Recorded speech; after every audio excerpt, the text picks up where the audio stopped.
बिस्मिल्लाहिर्रहमानिर्रहीम। अस्सलाम वालेकुम।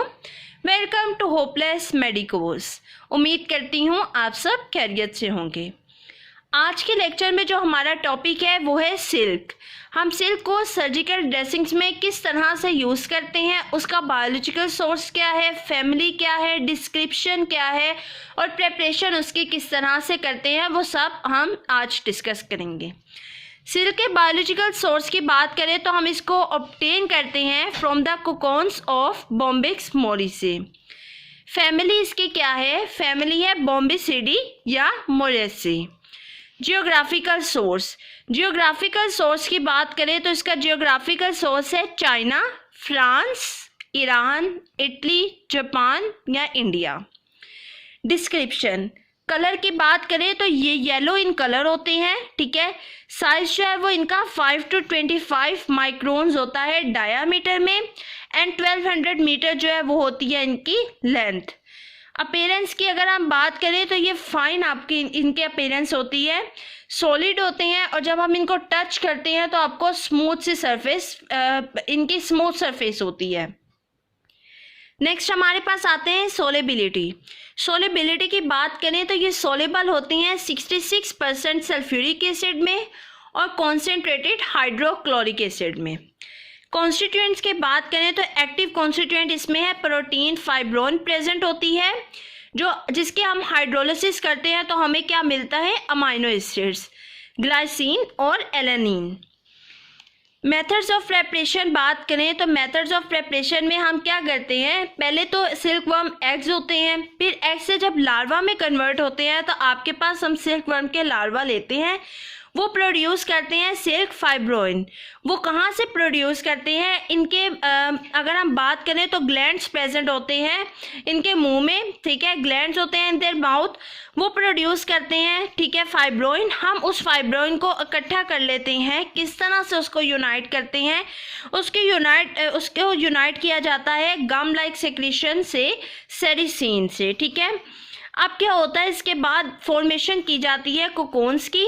कोकोन्स की जब फॉर्मेशन होती है तो उनको हम क्या करते हैं? अब उनकी सेपरेशन के लिए पहले इनको स्टीम किया जाता है। स्टीम जब हम करते हैं तो स्टीम करने से वो किल हो जाते हैं, इनकी किलिंग हो जाती है। इसके बाद उसको बॉयल किया जाता है 60 to 80 डिग्री सेल्सियस पे।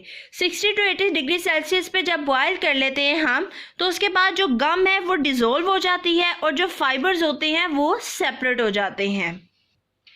सिल्क वर्म की बात करें तो ये हाइग्रोस्कोपिक है इन नेचर और इसके पास आप अगर बात करें तो गुड इलास्टिसिटी होती है और इसकी टेंसाइल स्ट्रेंथ भी गुड होती है। यूजेस देखें तो फार्मास्यूटिकली हम इसको यूज़ करते हैं in the preparation of sutures, sieves और लाइगेचर्स में। स्टिफ सिल्क वर्म की बात करें तो ये आपके पास ड्राइड डेड बॉडीज होती हैं 4th to 5th stage of larva पे। ये किस वजह से इनकी डेथ होती है? फंगल इन्फेक्शन की वजह से।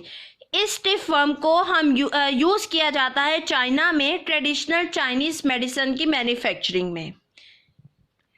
नेक्स्ट टॉपिक की बात करें तो नेक्स्ट हमारा टॉपिक है रीजनरेटेड फाइबर्स। रीजनरेटेड फाइबर्स में हमारे पास नंबर फर्स्ट पे आते हैं विस्कोस रायोन। विस्कोस रायोन का सिनोनिम है आपके पास, इसको हम सिर्फ रायोन भी कहा जाता है और रीजनरेटेड सेलुलोज भी कहा जाता है। बायोलॉजिकल सोर्स की बात करें तो इसको हम किस तरह से, इसका बायोलॉजिकल सोर्स क्या है?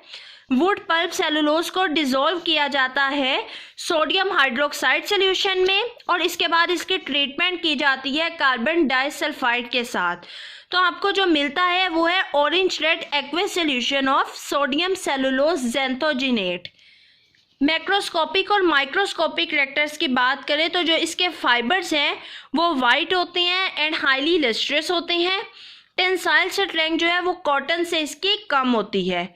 फाइबर्स जो है वो सॉलिड होते हैं और ट्रांसपेरेंट होते हैं। डायामीटर की बात करें तो इसका डायामीटर आपके पास 15 to 25 माइक्रोमीटर होता है। अगर हम विस्कोस रायोन को ट्रीट करते हैं, उसका सेलुलोज टेस्ट परफॉर्म करते हैं 50% आयोडीन के साथ और 80% सल्फ्यूरिक एसिड के साथ, तो आपको ब्लू कलर ऑब्टेन होता है। ये आपके पास सोलेबल होते हैं 60% कोल्ड सल्फ्यूरिक एसिड में। ये इनसोलेबल है 5% बॉइलिंग पोटाशियम हाइड्रोक्साइड सोल्यूशन में। एक्टिव कॉन्स्टिट्यूएंट्स की बात करें तो मेन इसमें जो कॉन्स्टिट्यूएंट है वो सेलुलोज है। सेलुलोज मेन कॉन्स्टिट्यूएंट है, इसीलिए इसको हम रीजनरेटेड सेलुलोज भी कहते हैं। 0.03% इसमें सल्फर भी होता है और 0.2 to 0.3% यहाँ पर ऐश भी प्रेजेंट होती है। अगर हम इसके प्रेपरेशन की बात करें तो हम पहले वुड पल्प लेते हैं। वो वुड पल्प जो है वो कंटेन करता है 80 to 90% cellulose and hemi cellulose. उसकी सेलुलोज और हेमी सेलुलोज की फर्दर ट्रीटमेंट की जाती है सोडियम हाइड्रोक्साइड सोल्यूशन के साथ, हमें मिल जाए ताकि सोडियम सेलुलोज। वो जो हमें सोडियम सेलुलोज मिलता है हम उसकी फर्दर ट्रीटमेंट करते हैं कार्बन डाइसल्फाइड के साथ और सोडियम हाइड्रोक्साइड सोल्यूशन के साथ। हमें फिर आपके पास क्या मिल जाता है, विस्कोस सोल्यूशन मिल जाता है सोडियम सेलुलोज जेंथेट का। इसका क्या किया जाता है, आपके पास जब इनकी राइपनिंग हो जाती है तो ये सोल्यूशन हम इसको क्या करते हैं, फोर्स करते हैं फाइन नोजल से पास करने के लिए, और फिर ये कहाँ पर जाता है, बाथ आपका होता है सोडियम सल्फेट और सल्फ्यूरिक एसिड का। वहाँ पर इसके जो फाइबर्स और फिलामेंट हैं उनकी सेपरेशन होती है। इसके बाद वो फिलामेंट्स आपके पास कन्वर्ट होते हैं यॉन में, और यॉन की आप क्या करते हैं, डीसल्फराइज उसको करते हैं, ब्लीचिंग प्रोसेस उसका करते हैं, वॉशिंग करते हैं। इसके बाद इसको ट्विस्ट किया जाता है और इसके बाद इसका ड्राइंग प्रोसेस होता है। तो यहाँ पर आपके पास कंप्लीशन हो जाती है और आपको फाइबर्स मिल जाते हैं। यूजेस की बात करें तो ये किस लिए यूज़ होता है, ये आपके पास फैब्रिक्स की मैन्युफैक्चरिंग में यूज़ होता है, और ये यूज़ होता है प्रिपरेशन ऑफ सर्जिकल ड्रेसिंग्स में एंड एब्जॉर्बेंट वूल में। नेक्स्ट हमारे पास आता है नायलॉन। नायलॉन की अगर हम बात करें तो ये पॉलीमर होता है एडिपिक एसिड का और हेक्सामेथाइलिन डायमाइड का। इसको हम सिंथेसाइज करते हैं कहाँ से, कोल से, वाटर से और एयर से। ये आपके पास हाईली लस्ट्रस टू डल होता है, ठीक है। आपके पास जो है ये बहुत स्ट्रॉन्ग होते हैं। जब हम इनको अगर ड्राई फॉर्म में हो या वेट फॉर्म में हो इनकी, ये स्ट्रॉन्ग होते हैं। आइडेंटिफिकेशन टेस्ट की बात करें तो आपके पास सोलेबल होते हैं 5 मोल हाइड्रोक्लोरिक एसिड में, और इनसोलेबल होते हैं आपके पास ये एसीटोन में। आपके पास ये सोलेबल होते हैं 90% फॉर्मिक एसिड में एंड 90% फिनोल में। नेक्स्ट हमारे पास आता है यूजेस इसके हैं, हम इसको as a filter cloths use करते हैं, सीव्स के तौर पर यूज़ किया जाता है, और नॉन एब्जॉर्बेंट स्यूचर्स के तौर पर यूज़ किया जाता है। इसके अलावा नायलॉन सिरिंजेस बनाने के लिए भी इनको यूज़ किया जाता है। नेक्स्ट हमारे पास आते हैं एल्जिनेट फाइबर्स। एल्जिनेट फाइबर्स आपके पास इनका सोर्स क्या है, ये रीजनरेटेड फाइबर्स होते हैं जिनको प्रिपेयर किया जाता है सोडियम एल्जिनेट और सीवीड से, ठीक है। प्रिपरेशन इसकी कैसे होती है, हम एक्वस सॉल्यूशन सोडियम एल्जिनेट का प्रिपेयर करते हैं। इसको पहले पंप किया जाता है स्पिनर में, इसके बाद इसको इमर्स किया जाता है एक बाथ में जिसमें क्या होता है, कैल्शियम क्लोराइड का सोल्यूशन। वहाँ पर ये इनसोलेबल कैल्शियम एल्जिनेट जो है आपको ऑब्टेन होता है, उसके प्रेसिपिटेट कर लिया जाता है, ठीक है, एज अ कंटिन्यूस फिलामेंट। इसके बाद इसको वॉश किया जाता है और ड्राई किया जाता है। जब इसको वॉश और ड्राई कर लेते हैं तो आपको फाइन फाइबर्स मिल जाते हैं। नेक्स्ट हमारे पास आते हैं इसके कॉन्स्टिट्यूएंट्स की बात करें तो आपके पास कैल्शियम सोल्ट्स होते हैं, long chain molecule of alginic acids. Identification test की बात करें तो ये इनसोलेबल होता है 60% सल्फ्यूरिक एसिड में, सोलेबल होता है 5% सोडियम सिट्रेट सोल्यूशन में, और आप अगर इसका टेस्ट करते हैं 50% आयोडीन और सल्फ्यूरिक एसिड के साथ तो आपको ब्राउनिश रेड कलर मिलता है, ठीक है।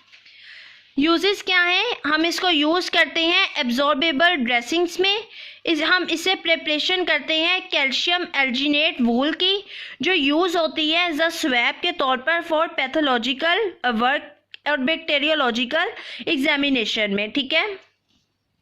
नेक्स्ट हमारे पास आता है टेरिलीन। टेरिलीन को हम कहाँ से ऑब्टेन करते हैं? इसको ऑब्टेन किया जाता है कंडेंसेशन प्रोसेस से ऑफ इथाइलिन ग्लाइकोल के और टेराफिथैलिक एसिड के। ठीक है, आइडेंटिफिकेशन की बात करें तो ये आपके पास इसकी फॉर्म जो है वो रिटेन रहती है जब हम इसको बॉयल करते हैं 90% फॉस्फोरिक एसिड के साथ 1 मिनट के लिए।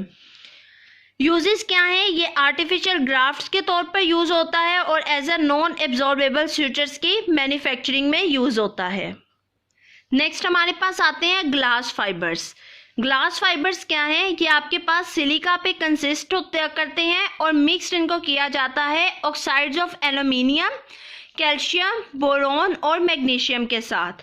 ये मेल्ट हो जाते हैं हाई टेम्परेचर पे और आपके पास ट्रांसपेरेंट लेयर बना देते हैं। ठीक है, आपके पास जो फिलर फैब्रिक है वो यूज होता है फॉर इंसुलेशन और सप्लिंटिक मटेरियल के लिए। ठीक है, नेक्स्ट हमारे पास आता है एस्बेस्टोस। एस्बेस्टोस किस लिए हम यूज करते हैं? ये कंटेन करता है मेनली हाइड्रेटेड मैग्नीशियम सिलिकेट्स। आपके पास जो रॉक एस्बेस्टोस हैं ये वाइट होते हैं, येलो हो सकते हैं और ग्रीन इन कलर होते हैं। हाईली ये रिफ्रैक्टिव होते हैं और इनको आप फ्यूज़ नहीं होते हैं जब हम इनको हीट करते हैं। ये इनसोलेबल होते हैं वार्म हाइड्रोक्लोरिक एसिड में। प्रेपरेशन की बात करें तो हम इसको यूजेस की बात करें तो यूज़ करते हैं for the preparation of filtering medium और फॉर बैक्टीरियल फिल्टर्स के लिए। Thank you. अगर आपका कोई भी क्वेश्चन है या आपकी कोई भी सजेशन है then comment below. Thank you so much. अल्लाह हाफिज़।